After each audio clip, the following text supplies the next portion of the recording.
നമസ്കാരം. പ്രഭാത വാർത്തയിലേക്ക് പ്രിയ പ്രേക്ഷകർക്ക് സ്വാഗതം. ഒരു നല്ല ദിവസം ആശംസിച്ചുകൊണ്ട് തുടങ്ങുന്നു ഞാൻ ഗോകുൽ രവി. ഇന്നലെ രാത്രിയിൽ വന്ന ഏറ്റവും പ്രധാനപ്പെട്ട വാർത്തയാണ് ADGP MR അജിത് കുമാറിനെ ക്രമസമാധാന ചുമതലയിൽ നിന്ന് മാറ്റിക്കൊണ്ട് ബറ്റാലിയൻ ചുമതലയിലേക്ക് മാത്രം ആക്കി ഒതുക്കിക്കൊണ്ടുള്ള ഒരു ഉത്തരവ്. പക്ഷേ ആ ഉത്തരവ് ഇറങ്ങുമ്പോഴും അവിടെയും സർക്കാരിൻ്റെ സംരക്ഷണം തുടരുന്നു. എന്തു കാരണത്തിലാണ് ഇങ്ങനെയൊരു നടപടി എന്നത് വ്യക്തമാക്കാതെ ഒരു സ്ഥലം മാറ്റ ഉത്തരവ് എന്ന വിമർശനം പ്രതിപക്ഷം ഉയർത്തുന്നു. അതിന്ന് നിയമസഭയിൽ സഭാ സമ്മേളനം പുനരാരംഭിക്കുമ്പോൾ ശക്തമായി തന്നെ ഉന്നയിക്കുവാനാണ് പ്രതിപക്ഷം ഒരുങ്ങുന്നത്. ഇന്ന് സംസ്ഥാനത്ത് മഴ മുന്നറിയിപ്പുണ്ട്. തീരമേഖലയിൽ ജാഗ്രത പാലിക്കണമെന്ന നിർദ്ദേശമുണ്ട്. മത്സ്യത്തൊഴിലാളികൾക്ക് കടലിൽ പോകുന്നതിന് വിലക്കുണ്ട്. 6 ജില്ലകളിലാണ് യെല്ലോ അലർട്ട് ഉള്ളത്. നാളെയാണ് ജമ്മു കാശ്മീരിലെയും ഒപ്പം ഹരിയാനയിലെയും തെരഞ്ഞെടുപ്പ് ഫലം വരാനിരിക്കുന്നത്. നടൻ സിദ്ദിഖിന് പ്രത്യേക അന്വേഷണ സംഘത്തിന് മുന്നിൽ ഹാജരാകുമെന്ന വാർത്തയുണ്ട്. അങ്ങനെ ഒരുപാട് വാർത്തകൾ പ്രതീക്ഷിക്കുന്ന ഈ വാർത്താ ദിനം ആരംഭിക്കുന്നു.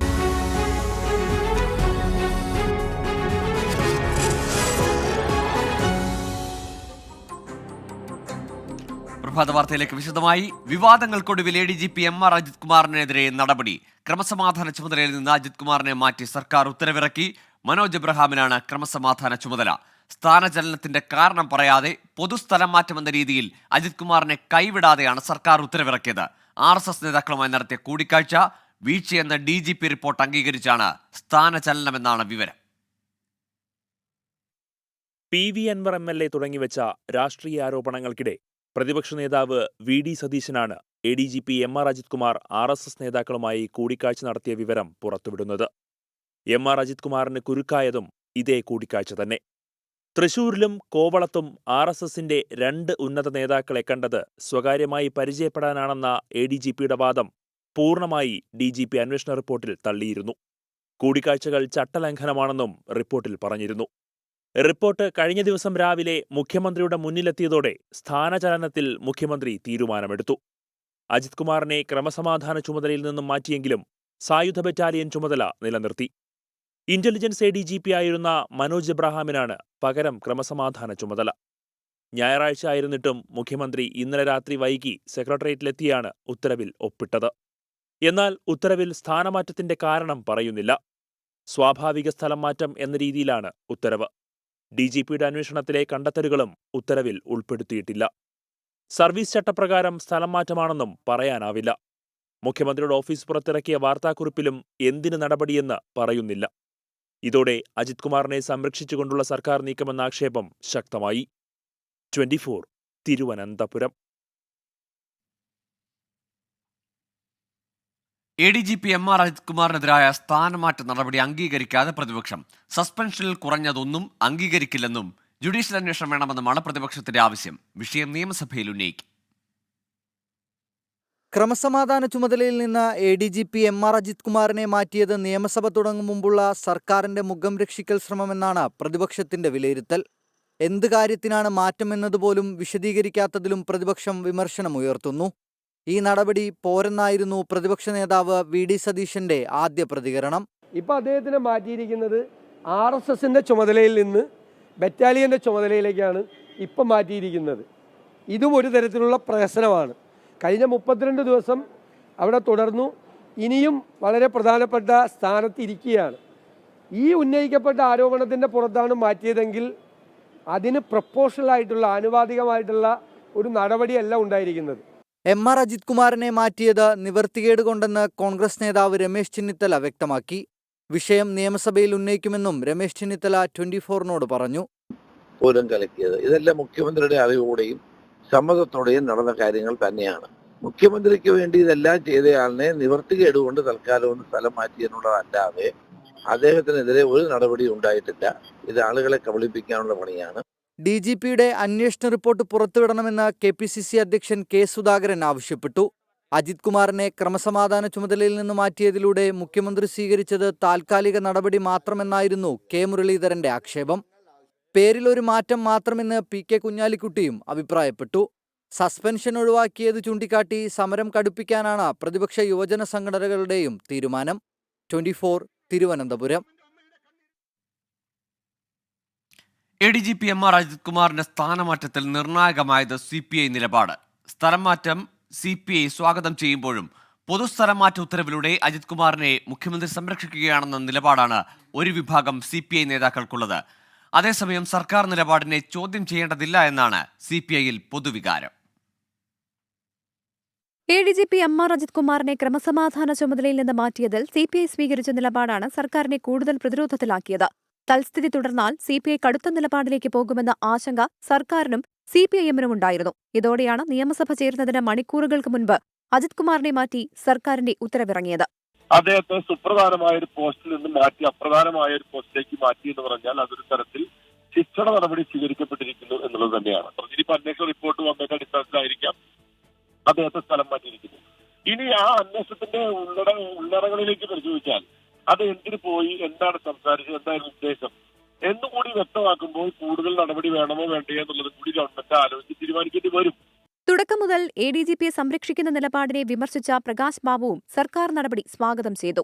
അന്വേഷണ റിപ്പോർട്ടിൽ ഇവർ കുറ്റക്കാരാണെന്ന് കാണുമ്പോഴാണ് അച്ചടക്ക നടപടി വേണ്ടിവരുന്നത്. എന്നാൽ RSS നേതാക്കളെ സന്ദർശിച്ച കാര്യത്തിൽ അച്ചടക്ക നടപടിയല്ല, മറിച്ച് അദ്ദേഹത്തെ ലാൻഡ് ഓർഡറിൽ നിന്ന് മാറ്റി നിർത്തണമെന്ന് മാത്രമേ ഞങ്ങൾ ആവശ്യപ്പെട്ടിരുന്നുള്ളൂ. അതുകൊണ്ട് ഇപ്പോൾ എടുത്ത നടപടി തൃപ്തികരമാണ്, സ്വാഗതാർഹമാണ്. CPIയുടെ മുഖം രക്ഷിക്കാനുള്ള നടപടിയെന്ന് പ്രതിപക്ഷം ആക്ഷേപിക്കുമ്പോഴും സംയമനം പാലിക്കുകയാണ് CPI നേതാക്കൾ. പൂരം കലക്കലിൽ മുഖ്യമന്ത്രി ത്രിതല അന്വേഷണം പ്രഖ്യാപിച്ചിരിക്കെ വിശദമായ റിപ്പോർട്ട് വരുന്നതുവരെ കാത്തിരിക്കാനാണ് പാർട്ടിയുടെ തീരുമാനം. 24 തിരുവനന്തപുരം. നിയമസഭയിൽ മുഖ്യമന്ത്രിയുടെ PR ഏജൻസി വിവാദവും മലപ്പുറം പരാമർശവും ഉന്നയിക്കാൻ പ്രതിപക്ഷം. അടിയന്തര പ്രമേയമായി സണ്ണി ജോസഫ് MLA വിഷയം ഉന്നയിക്കും. ADGP MR അജിത് കുമാറിനെതിരെ സർക്കാർ സ്വീകരിച്ച നടപടിയിലും പ്രതിപക്ഷം തൃപ്തരല്ല. ഇന്നു മുതൽ വീണ്ടും ചേരുന്ന നിയമസഭയിൽ വിവാദങ്ങളിൽ മറുപടി പറയാൻ സർക്കാർ വിയർക്കും. 15ാം കേരള നിയമസഭയുടെ 12ാം സമ്മേളനത്തിന് ഇന്നു മുതൽ ചൂടേറും. മുണ്ടക്കൈ ചൂരൽമല ഉരുൾപൊട്ടലിൽ മരിച്ചവർക്ക് ആദരമർപ്പിച്ച് വെള്ളിയാഴ്ച പിരിഞ്ഞ നിയമസഭയ്ക്ക് ചർച്ച ചെയ്യാൻ ഇന്നു മുതൽ രാഷ്ട്രീയ വിഷയങ്ങളേറെ. അടിയന്തര പ്രമേയത്തിന് പോലും പ്രതിപക്ഷത്തിന് വിഷയദാരിദ്ര്യമില്ല. വിഷയാധിക്യമാണ് പ്രതിപക്ഷം നേരിടുന്ന ഇപ്പോഴത്തെ പ്രശ്നം. ആദ്യ ദിനം മുഖ്യമന്ത്രിയുടെ മലപ്പുറം പരാമർശവും PR ഏജൻസി വിവാദവും സഭയിൽ അടിയന്തര പ്രമേയമാകും. മലപ്പുറം ജില്ലയെ സംബന്ധിച്ച് ദ ഹിന്ദു ദിനപത്രത്തിൽ വന്ന പരാമർശം മുഖ്യമന്ത്രി നടത്തിയിട്ടില്ല എന്നതാണ് ഇപ്പോഴത്തെ ന്യായം. മുഖ്യമന്ത്രിക്ക് PR ഏജൻസി ഉണ്ടോ? ഉണ്ടെങ്കിൽ പരാമർശത്തിൽ PR ഏജൻസിക്കെതിരെ കേസെടുക്കുമോ? ഇല്ലെങ്കിൽ തെറ്റിദ്ധാരണ പടർത്തിയതിന് ഹിന്ദു പത്രത്തിനെതിരെ കേസെടുക്കുമോ എന്നീ ചോദ്യങ്ങൾ പ്രതിപക്ഷം ഉയർത്തും. വാർത്താ സമ്മേളനത്തിൽ പോലും കൃത്യമായി മറുപടി പറയാത്ത മുഖ്യമന്ത്രി നിയമസഭയിൽ എന്ത് നിലപാട് സ്വീകരിക്കുമെന്നത് രാഷ്ട്രീയ ആകാംക്ഷ. നിയമസഭ സമ്മേളിക്കുന്നതിന് മണിക്കൂറുകൾക്ക് മുമ്പ് മാത്രം MR അജിത് കുമാറിനെ മാറ്റിയ നടപടിയും സഭയിൽ പ്രതിപക്ഷം ചോദ്യം ചെയ്യും. കടുത്ത നടപടിയില്ലാത്തത് അജിത് കുമാറിന് ഒരുക്കിയ സംരക്ഷണമെന്നാണ് പ്രതിപക്ഷവാദം. നിയമസഭയിലെ ചോദ്യങ്ങളിൽ നിന്ന് രക്ഷപ്പെടാനുള്ള കുറുക്കുവഴി എന്നതാണ് UDF വിലയിരുത്തൽ. തൃശൂർ പൂരം കലക്കൽ ഉൾപ്പെടെയുള്ള വിഷയങ്ങൾ സഭയിൽ ഉന്നയിക്കും. നക്ഷത്രചിഹ്നമിട്ട ചോദ്യങ്ങൾക്ക് നക്ഷത്രചിഹ്നം ഒഴിവാക്കിയ സംഭവത്തിൽ പ്രതിപക്ഷത്തിന്റെ പരാതിയിൽ സ്പീക്കർ അനുകൂല നിലപാട് സ്വീകരിച്ചില്ല. ഇക്കാര്യം ക്രമപ്രശ്നമായി ഉയർത്തിയ വിഷയം നിയമസഭയിൽ ചർച്ചയ്ക്ക് കൊണ്ടുവരാനും പ്രതിപക്ഷം ലക്ഷ്യമിടുന്നുണ്ട്. വരും ദിവസങ്ങളിൽ ഹേമ കമ്മിറ്റി റിപ്പോർട്ട് ഉൾപ്പെടെയുള്ള വിഷയങ്ങളും സഭയിൽ ചർച്ചയ്ക്ക് കൊണ്ടുവരാനാണ് പ്രതിപക്ഷത്തിന്റെ തീരുമാനം. ഈ മാസം 15 വരെയാണ് സഭാ സമ്മേളനം. 24 തിരുവനന്തപുരം. യുവനടിയെ ബലാത്സംഗം ചെയ്ത കേസിൽ നടൻ സിദ്ദിഖ് ഇന്ന് പ്രത്യേക അന്വേഷണ സംഘത്തിന് മുന്നിൽ ഹാജരാകും. രാവിലെ 11:30 തിരുവനന്തപുരം കമ്മീഷണർ ഓഫീസിലെത്താനാണ് നോട്ടീസ്. അന്വേഷണ ഉദ്യോഗസ്ഥനായ തിരുവനന്തപുരം അസിസ്റ്റന്റ് കമ്മീഷണറുടെ നേതൃത്വത്തിലാണ് ചോദ്യം ചെയ്യൽ. സിദ്ദിഖിന് സുപ്രീംകോടതി ഇടക്കാല മുൻകൂർ ജാമ്യം നൽകിയിരുന്നു. 1-ലധികം ദിവസം തുടർച്ചയായി ചോദ്യം ചെയ്യേണ്ടതുണ്ടെന്നും ചില പരിശോധനകൾക്ക് വിധേയമാക്കണം എന്നുമാണ് പോലീസിന്റെ വാദം. ചോദ്യം ചെയ്യൽ നാളെയും തുടർന്നേക്കും. സിനിമയിൽ അവസരം വാഗ്ദാനം ചെയ്ത് ഹോട്ടലിൽ വിളിച്ചു വരുത്തി പീഡിപ്പിച്ചുവെന്നാണ് കേസ്. ഇതിന്റെ സാഹചര്യ തെളിവുകളും പോലീസ് ഹോട്ടലിൽ നിന്ന് ശേഖരിച്ചിരുന്നു. ഹരിയാനയിലും ജമ്മു കശ്മീരിലും ഭരണമാർക്കെന്ന് നാളെ അറിയാം. രാവിലെ 8 മണിയോടെ വോട്ടെണ്ണൽ ആരംഭിക്കും. ഇരു സംസ്ഥാനങ്ങളിലും ഇത്തവണ മെച്ചപ്പെട്ട പോളിംഗാണ് രേഖപ്പെടുത്തിയത്. കോൺഗ്രസ് അനുകൂല തരംഗമുണ്ടാകുമെന്നാണ് എക്സിറ്റ് പോൾ പ്രവചനം. ഹരിയാനയിൽ ജനവിധി കോൺഗ്രസിന് അനുകൂലമായാൽ മുഖ്യമന്ത്രി പ്രഖ്യാപനം ഉടനുണ്ടായേക്കും. ഭൂപേന്ദർ സിംഗ് ഹൂഡയ്ക്കാണ് പ്രഥമ പരിഗണന. കുമാരി ഷെൽജയുടെ പേരും ചർച്ചകളിൽ ഉയർന്നു വന്നിട്ടുണ്ട്. ജമ്മു കശ്മീരിൽ തൂക്കുമന്ത്രിസഭയ്ക്കുള്ള സാധ്യതകളാണ് സർവേകൾ പറയുന്നത്. സർക്കാർ രൂപീകരിക്കുന്നതിന് കോൺഗ്രസ് NC സഖ്യത്തിന് പ്രതിസന്ധി നേരിട്ടാൽ പിന്തുണ പ്രഖ്യാപിക്കാൻ മടിക്കില്ലെന്നാണ് PDP കേന്ദ്രങ്ങളിൽ നിന്ന് ലഭിക്കുന്ന വിവരം. സംസ്ഥാനത്ത് ശക്തമായ മഴ തുടരാൻ സാധ്യത. മധ്യകേരളത്തിലും വടക്കൻ കേരളത്തിലും ഇന്ന് മഴ കനത്തേക്കുമെന്ന് കേന്ദ്ര കാലാവസ്ഥാ വകുപ്പിന്റെ മുന്നറിയിപ്പ്. തിരുവനന്തപുരം, ഇടുക്കി, പാലക്കാട്, മലപ്പുറം, കോഴിക്കോട്, വയനാട് ജില്ലകളിൽ യെല്ലോ അലർട്ടാണ്. ശക്തമായ കാറ്റിനും മോശം കാലാവസ്ഥയ്ക്കും സാധ്യതയുള്ളതിനാൽ കേരള, ലക്ഷദ്വീപ് തീരങ്ങളിൽ മത്സ്യബന്ധനത്തിന് ഏർപ്പെടുത്തിയ വിലക്ക് തുടരും. കന്യാകുമാരി തീരത്ത് ഉയർന്ന തിരമാലയ്ക്കും കള്ളക്കടൽ പ്രതിഭാസത്തിനും സാധ്യതയുള്ളതിനാൽ മത്സ്യത്തൊഴിലാളികളും തീരദേശവാസികളും ജാഗ്രത പാലിക്കണം. ഡൽഹി ലഡാക്ക് ഭവനിലെ ആക്ടിവിസ്റ്റ് സോനം വാങ്ചുങ്ങിന്റെ നിരാഹാര സത്യാഗ്രഹം തുടരുന്നു. ജന്തർ മന്ദറിൽ സമരത്തിനായി അനുമതി തേടിയെങ്കിലും പോലീസ് നൽകിയില്ല. ഇതിനെ തുടർന്നാണ് ലഡാക്ക് ഭവനിൽ ഉപവാസ സമരം നടത്തുന്നത്. കേന്ദ്രം തങ്ങളുടെ ആവശ്യങ്ങൾ കേൾക്കും വരെ സമരം തുടരുമെന്നാണ് സോനം വാങ്ചുങ് പ്രതികരിച്ചത്. ലഡാക്കുമായി ബന്ധപ്പെട്ട പ്രശ്നങ്ങൾ ചൂണ്ടിക്കാട്ടി നിവേദനം നൽകാൻ രാഷ്ട്രപതിയുടെയും പ്രധാനമന്ത്രി നരേന്ദ്രമോദിയുടെയും സമയം തേടിയെങ്കിലും ഇതുവരെയും സമയം ലഭിച്ചിട്ടില്ല. കൊൽക്കത്ത ആർജിക്കർ മെഡിക്കൽ കോളേജിൽ ബലാത്സംഗത്തിനിരയാക്കി കൊല ചെയ്യപ്പെട്ട ജൂനിയർ ഡോക്ടർക്ക് നീതി തേടിയുള്ള നിരാഹാര സമരം ശക്തമാക്കി ജൂനിയർ ഡോക്ടേഴ്സ്. ആർജിക്കർ മെഡിക്കൽ കോളേജിലെ ജൂനിയർ ഡോക്ടർ അനികേത് മഹതോ കൂടി മറ്റ് 6 ജൂനിയർ ഡോക്ടേഴ്സിനൊപ്പം നിരാഹാര സമരത്തിൽ അണിചേർന്നു. മറ്റ് മെഡിക്കൽ കോളേജുകളിലെ ജൂനിയർ ഡോക്ടേഴ്സ് നിരാഹാര സമരം ആരംഭിച്ചപ്പോഴും ആർജിക്കർ മെഡിക്കൽ കോളേജിൽ ആരും നിരാഹാര സമരത്തിന് ഇല്ലാത്തതിൽ സമൂഹ മാധ്യമങ്ങളിൽ വിമർശനം ഉയർന്നിരുന്നു. ധരംതലയിലെ സമരസ്ഥലത്തിന് സമീപമുള്ള ബയോ ടോയ്ലറ്റുകൾ സ്ഥാപിക്കുന്നത് കൊൽക്കത്ത പോലീസ് തടഞ്ഞു. ആശുപത്രികളിൽ സുരക്ഷ ഉറപ്പാക്കണമെന്ന അടക്കമുള്ള വാഗ്ദാനങ്ങൾ സർക്കാർ നൽകിയ ആശുപത്രിയിൽ സുരക്ഷ ഉറപ്പാക്കണമെന്നടക്കമുള്ള വാഗ്ദാനങ്ങൾ പാലിക്കാൻ സർക്കാരിന് നൽകിയ 24 മണിക്കൂർ സമയപരിധി അവസാനിച്ച സാഹചര്യത്തിലാണ് ഡോക്ടേഴ്സ് നിരാഹാര സമരത്തിലേക്ക് കടന്നത്. സിനിമാ മേഖലയിൽ നിന്നടക്കം നിരവധി പ്രമുഖർ പ്രതിഷേധക്കാർക്ക് പിന്തുണ പ്രഖ്യാപിച്ച് രംഗത്ത് വന്നു. നടനും അമ്മാജ് സംഘടനയുടെ സ്ഥാപക ജനറൽ സെക്രട്ടറിയുമായ TP മാധവൻ ഗുരുതരാവസ്ഥയിൽ. കുടൽ സംബന്ധമായ രോഗങ്ങളെ തുടർന്നാണ് കൊല്ലത്തെ ആശുപത്രിയിൽ പ്രവേശിപ്പിച്ചത്. ഏറെ നാളായി വാർദ്ധക്യസഹജമായ രോഗങ്ങളിൽ ചികിത്സയിലായിരുന്നു. ഇന്ന് ശസ്ത്രക്രിയയ്ക്ക് വിധേയനാക്കും. കഴിഞ്ഞ 8 വർഷമായി പത്തനാപുരം ഗാന്ധി ഭവൻ അന്തേവാസിയാണ്. 2014 ഹരിദ്വാറിൽ തീർത്ഥാടനത്തിന് പോയ അദ്ദേഹം അവിടെ വെച്ച് കുഴഞ്ഞു വീഴുകയായിരുന്നു. ചില സന്യാസിമാരാണ് ആശുപത്രിയിൽ എത്തിച്ചതും ഭേദപ്പെട്ടപ്പോൾ തിരുവനന്തപുരത്തേക്ക് വണ്ടി കയറ്റി അയച്ചതും. തിരുവനന്തപുരത്തെത്തിയ അദ്ദേഹം ഒരു ലോഡ്ജ് മുറിയിൽ ആശ്രയമില്ലാതെ കഴിയുമ്പോഴാണ് സീരിയൽ സംവിധായകൻ അദ്ദേഹത്തെ ഗാന്ധി ഭവനിലെത്തിക്കുന്നത്.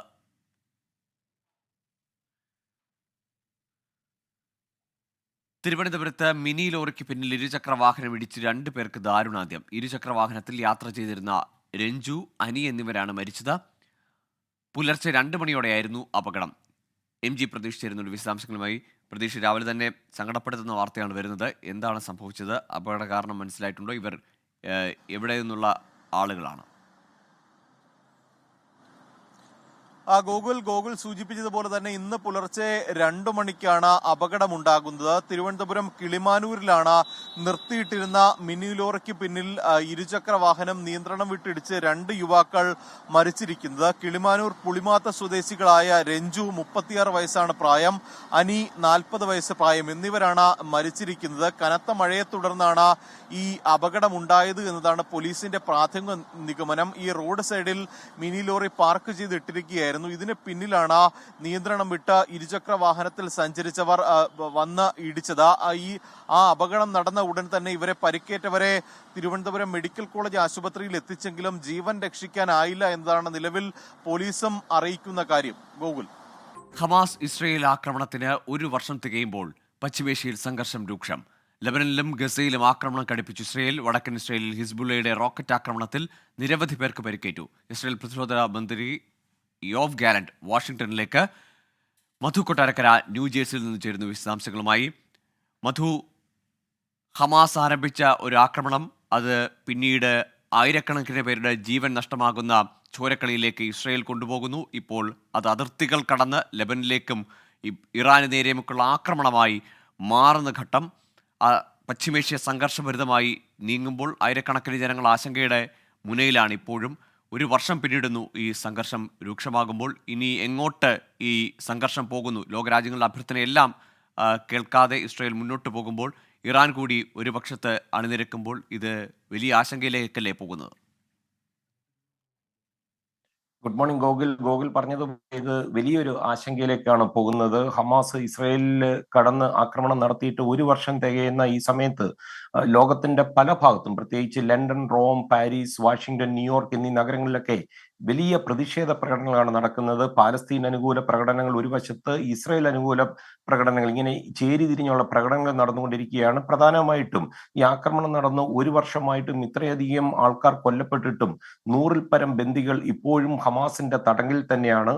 ഓരോ ദിവസം കഴിയുന്തോറും ഇസ്രായേലും അതുപോലെ ഇറാൻ പിന്തുണയുള്ള ഗ്രൂപ്പുകളുമായി പശ്ചിമേഷ്യയിൽ യുദ്ധം മുറുകിക്കൊണ്ടിരിക്കുകയാണ്. വടക്കൻ ഇസ്രായേൽ പട്ടണമായ ഹൈഫയിൽ ഹിസ്ബുള്ളയുടെ ആക്രമണത്തിൽ നിരവധി പേർക്കാണ് ഇന്നലെ രാത്രി പരിക്കേറ്റത്.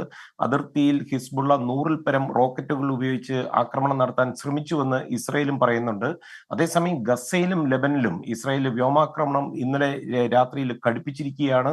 ഇസ്രയേൽ, ഇറാൻ പിന്തുണയുള്ള ഹമാസ്, ഹിസ്ബുള്ള, ഹൂതികൾ ഉൾപ്പെടെ 7 ഗ്രൂപ്പുകളുമായിട്ട് പോർമുഖം തുറന്നിരിക്കുകയാണെന്നാണ് കഴിഞ്ഞ ദിവസം ഇസ്രായേൽ പ്രധാനമന്ത്രി ബെഞ്ചമിൻ നെതന്യാഹു തന്നെ പറഞ്ഞത്. ഇന്നലെ വീണ്ടും ഹിസ്ബുള്ളയുടെ ഇന്റലിജൻസ് ഹെഡ്ക്വാർട്ടേഴ്സും അതുപോലെ അവരുടെ പ്രധാന ശക്തി കേന്ദ്രങ്ങളൊക്കെ ആക്രമിച്ചതായി ഇസ്രായേൽ ഡിഫൻസ് ഫോഴ്സ് അവകാശപ്പെടുന്നുണ്ട്. ഗസയിൽ മോസ്കിനും സ്കൂളിനും നേരെ ഇസ്രായേൽ നടത്തിയ ആക്രമണത്തിൽ 26 പേർക്കാണ് ജീവൻ നഷ്ടപ്പെട്ടത്. 200-ഓളം പേർക്ക് പരിക്കേറ്റതായിട്ട് ഹമാസ് പറഞ്ഞു. നിരപരാധികളെയാണ് ഇസ്രായേൽ ആക്രമിച്ചതെന്നാണ് ഹമാസ് പറയുന്നത്. എന്നാൽ ഈ ഹമാസ് വീണ്ടും പല ഭാഗത്തും സംഘം ചേരുന്നതായി വിവരം ലഭിച്ചതിന്റെ അടിസ്ഥാനത്തിൽ നടത്തിയ ഒരു ആക്രമണമെന്നാണ് ഇസ്രായേൽ ഇതിനോട് പ്രതികരിച്ചിരിക്കുന്നത്. അതേസമയം ഈ സൈനിക സമ്മർദ്ദത്തിലൂടെ നയതന്ത്ര വഴികളിലേക്ക് കാര്യങ്ങൾ എത്തിക്കാൻ സാധിക്കുമെന്നാണ് അമേരിക്കയുടെ ഒരു പ്രതികരണം ഇതുമായി ബന്ധപ്പെട്ട് ഇന്ന് വന്നിരിക്കുന്നത്. സ്റ്റേറ്റ് ഡിപ്പാർട്ട്മെന്റാണ് ഈ പ്രതികരണം. എന്നാൽ പലപ്പോഴും സൈനിക നടപടികൾ തെറ്റായ വഴിയിലേക്ക് നീങ്ങാൻ സാധ്യതയുണ്ടെന്നും അമേരിക്ക പറയുന്നു. ഇസ്രായേലിന്റെ പ്രതിരോധ മന്ത്രി യോവ് ഗാലന്റ് നേരത്തെ ഗോകുൽ സൂചിപ്പിച്ചതുപോലെ വാഷിംഗ്ടണിൽ അധികം സമയമെടുക്കാതെ എത്തും. ഇസ്രായേലിന്റെ അടുത്ത സൈനിക നീക്കങ്ങൾ അമേരിക്കയുമായി ചർച്ച ചെയ്യാനായിട്ടാണ് പ്രധാനമായും അമേരിക്കയുടെ ഡിഫൻസ് സെക്രട്ടറി ലോയിഡ് ഓസ്റ്റിനുമായിട്ടുള്ള ചർച്ചകൾക്കായിട്ടാണ് വരുന്നത്. എന്നാൽ ഈ ഇസ്രായേൽ സ്വതന്ത്രമായിട്ടുള്ള ഒരു തീരുമാനമായിരിക്കും എടുക്കുന്നതെന്ന് യോവ് ഗാലന്റ് ഇന്നലെ വ്യക്തമാക്കുകയും ചെയ്തിട്ടുണ്ട്. ഗോകുൽ. മധുക്കൊട്ടാരക്കരയാണ് ന്യൂജേഴ്സിയിൽ നിന്ന് വിവരങ്ങൾ നൽകിയത്. ഏതാണ്ട് 1 വർഷം പിന്നിടുന്നു പശ്ചിമേഷ്യൻ സംഘർഷത്തിന്റെ ഏറ്റവും രക്തരൂഷിതമായ അധ്യായം. അപ്പോഴും ആരുടെയും അഭ്യർത്ഥനകൾക്ക് ചെവികൊള്ളാതെ ഇരുവശത്തും ആക്രമണം കൂടുതൽ രൂക്ഷമാവുകയാണ്. ആയിരക്കണക്കിന് മനുഷ്യരാണ് പലായനം ചെയ്യുന്നത്. 41,000-ലധികം മനുഷ്യരുടെ ജീവൻ നഷ്ടമായി. എത്രയോ ആളുകൾക്ക് പരിക്കേറ്റു. പക്ഷേ ആ സംഘർഷത്തിന്, യുദ്ധത്തിന് യാതൊരു അയവുമില്ല എന്നതാണ് ആശങ്കപ്പെടുത്തുന്നത്. ഇസ്രായേൽ ഹമാസ് ആക്രമണത്തിന്റെ 1-ാം വാർഷിക ദിനത്തിൽ ഇസ്രായേലിലെങ്ങും കനത്ത സുരക്ഷ. ദേശീയ ദുഃഖത്തിന്റെ ദിനമെന്ന് ഇസ്രായേൽ പ്രസിഡന്റ് ഐസക് ഹെർസോഗ് പറഞ്ഞു. വാർഷിക ദിനത്തിൽ ഹമാസ് ആക്രമണത്തിന്റെ വീഡിയോ ഇസ്രായേൽ പ്രതിരോധ സേന പുറത്തുവിട്ടു. ഒക്ടോബർ 7-ലെ ആക്രമണത്തെ മഹത്തരമെന്നാണ് ഹമാസ് വിശേഷിപ്പിച്ചത്. ടെല്ലവീവിൽ ബന്ദികളാക്കപ്പെട്ടവരുടെ ബന്ധുക്കൾ റോഡുകൾ ഉപരോധിച്ച് പ്രതിഷേധിച്ചു. യുദ്ധം അവസാനിപ്പിക്കണമെന്നാവശ്യപ്പെട്ട് ന്യൂയോർക്ക്, വാഷിംഗ്ടൺ, പാരീസ്, സിഡ്നി എന്നിവിടങ്ങളിൽ റാലികൾ നടന്നു. വടക്കൻ ഗസയിൽ ഇസ്രയേൽ ആക്രമണത്തിൽ 11 പേർ കൊല്ലപ്പെട്ടു. ബുറൈജ്, നുസ്രത്ത് അഭയാർത്ഥി ക്യാമ്പുകൾക്ക് നേരെയുണ്ടായ ആക്രമണത്തിൽ 25 പേർ കൊല്ലപ്പെട്ടു. ഗസയിൽ ഇസ്രയേൽ കൂടുതൽ സൈന്യത്തെ വിന്യസിച്ചു. സമാധാനത്തിന്റെ ദിനമായും പ്രാർത്ഥനാ ദിനമായും ആചരിക്കണമെന്ന് ഫ്രാൻസിസ് മാർപ്പാപ്പ ആഹ്വാനം ചെയ്തു. അതിനിടെ ലെബനനിൽ ഇസ്രയേൽ ആക്രമണം കടുപ്പിച്ചു. തെക്കൻ ബെയ്റൂത്തിൽ 12 പേർ കൊല്ലപ്പെട്ടു. ഇസ്രയേലിലെ തുറമുഖ നഗരമായ ഹൈഫയിൽ ഹിസ്ബുള്ള റോക്കറ്റ് ആക്രമണം നടത്തി. ഇറാന്റെ ആക്രമണങ്ങൾക്ക് കനത്ത തിരിച്ചടി നൽകുമെന്ന് ഇസ്രയേൽ മുന്നറിയിപ്പ് നൽകി. നിയമങ്ങൾ കാറ്റിപ്പറത്തി കട്ടപ്പന കറുവാക്കുളത്ത് അനധികൃത പാറമടയുടെ പ്രവർത്തനം. നാട്ടുകാർ നിരന്തരം പരാതി നൽകിയിട്ടും ദിവസേന പൊട്ടിച്ചു കടത്തുന്നത് 100 ലോഡിലധികം പാറ. മൈനിങ് ആൻഡ് ജിയോളജി വകുപ്പും റവന്യൂ വകുപ്പും പലതവണ നൽകിയ നിരോധന ഉത്തരവ് വെറും പേപ്പർ മാത്രമായി മാറി. കട്ടപ്പന മുനിസിപ്പാലിറ്റിയിലെ മേട്ടുക്കുടിയിൽ പ്രവർത്തിക്കുന്ന അനധികൃത പാറമടയാണിത്. മൈനിങ് ആൻഡ് ജിയോളജി 3 മാസം മുമ്പ് സ്റ്റോപ്പ് മെമ്മോ കൊടുത്ത പാറമടയാണ് നിർബാധം ഇങ്ങനെ ഇവിടെ വീണ്ടും വീണ്ടും പ്രവർത്തിക്കുന്നത് എന്നുള്ളതാണ് ഏറ്റവും പ്രധാനപ്പെട്ട കാര്യം.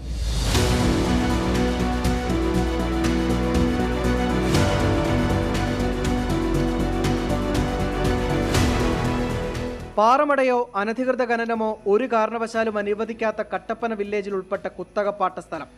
പുലർച്ചെ 4 മണി മുതൽ അവിടെ ലോഡ് കണക്കിന് പാറ പൊട്ടിച്ച് കടത്തുന്നു. മാസങ്ങളായി പ്രവർത്തിക്കുന്ന പാറമടയ്ക്കെതിരെ കളക്ടർക്ക് നാട്ടുകാർ 3 തവണ പരാതി നൽകി. പിന്നാലെ മൈനിങ് ആൻഡ് ജിയോളജി വകുപ്പ് 2 തവണ സ്റ്റോപ്പ് മെമ്മോ നൽകിയെങ്കിലും പാറമടയുടെ പ്രവർത്തനം തുടരുകയാണ്. റവന്യൂ ഡിപ്പാർട്ട്മെന്റ് ആണ് ഇത് കൈകാര്യം ചെയ്യേണ്ടതെന്നാണ് എൻ്റെ അന്വേഷണത്തിൽ എനിക്ക് മനസ്സിലാക്കാൻ സാധിച്ചത്. അവരുടെ ഭാഗത്തു നിന്നുള്ള വീഴ്ചയാണ്. കാരണം അവരാണ് ഇതിന് മുൻകൈയെടുത്ത് ഇത് പരിഹരിക്കേണ്ടത്. കാരണം ഇതിനു മുമ്പും ഇങ്ങനെയുള്ള പാറമടയായിട്ടുള്ള ബന്ധപ്പെട്ടുള്ള കാര്യങ്ങളെക്കുറിച്ചൊക്കെ നമ്മൾ അന്വേഷിച്ച സമയത്ത് നമുക്ക് മനസ്സിലാക്കാൻ സാധിച്ച കാര്യം ഏറ്റവും പ്രധാനമായിട്ട് റവന്യൂ വകുപ്പാണ് ഇത് കൈകാര്യം ചെയ്യുന്നത്. അതിൻ്റെ ലൈസൻസ് മറ്റു കാര്യങ്ങൾ കൊടുക്കുന്നതും അതിനെ നടത്തണോ വേണ്ട തീരുമാനിക്കുന്നതും റവന്യൂ വകുപ്പാണ്. ഏലത്തോട്ടത്തിൽ കുളം നിർമ്മിക്കുകയാണെന്ന് നാട്ടുകാരെ വിശ്വസിപ്പിച്ചാണ് പാറ ഖനനം. സമീപത്തുണ്ടായിരുന്ന മറ്റൊരു പാറമട നാട്ടുകാരുടെ പരാതിയെ തുടർന്ന് നേരത്തെ പൂട്ടിയിരുന്നു. ഇതോടൊപ്പം ഇടുക്കിയിൽ തങ്കമണി, ഉപ്പുതോട്, കാഞ്ചിയാർ, ചതുരംഗപ്പാറ, പാറത്തോട്, വാഗമൺ, ഏലപ്പാറ എന്നിവിടങ്ങളിലും അനധികൃത പാറഖനനം നടക്കുന്നതായി കളക്ടർക്ക് ജില്ലാ ജിയോളജിസ്റ്റ് റിപ്പോർട്ട് നൽകിയിട്ടുണ്ട്. സംഭവം സംബന്ധിച്ച് പോലീസ് സ്പെഷ്യൽ ബ്രാഞ്ചും റിപ്പോർട്ട് കൈമാറിയിട്ടുണ്ട്. രാഹുൽ വിജയൻ, 24 ഇടുക്കി.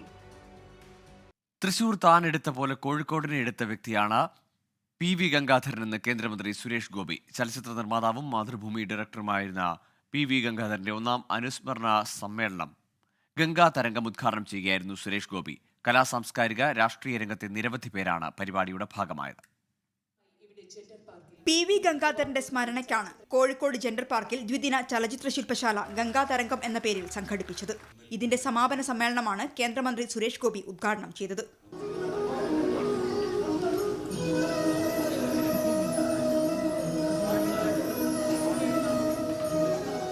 സൂപ്പർ സ്റ്റാർ എന്ന വാക്ക് തന്റെ പേരിനോട് ചേർത്ത് വെച്ചത് PV ഗംഗാധരൻ എന്ന് സുരേഷ് ഗോപി. ചെറിയ ഒരു മൂലയ്ക്കാണ് എനിക്ക് തോന്നുന്നു ഒരു 4 കോളം ഇൻറ്റു 12 സെൻറ്റിമീറ്റേഴ്സ്, ആ 10 സെൻറ്റിമീറ്റേഴ്സ് അത്രയേ ഉള്ളൂ.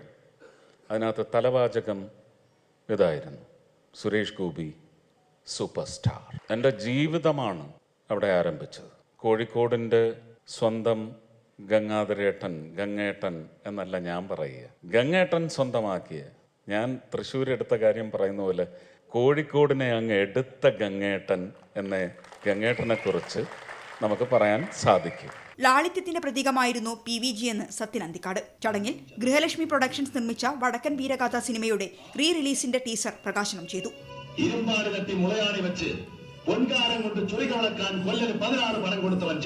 പിന്നണി ഗായിക മച്ചാട്ട് വാസന്തിക്കുള്ള ധനസഹായവും വിതരണം ചെയ്തു. PV ചന്ദ്രൻ, നടി സംയുക്ത വർമ്മ, മേയർ ബീന ഫിലിപ്പ്, ജിയോ ബേബി ഉൾപ്പെടെ നിരവധി പ്രമുഖർ ചടങ്ങിൽ പങ്കെടുത്തു. 24 കോഴിക്കോട്. ഇതോടെ പ്രഭാത വാർത്ത പൂർണ്ണമാകുകയാണ്.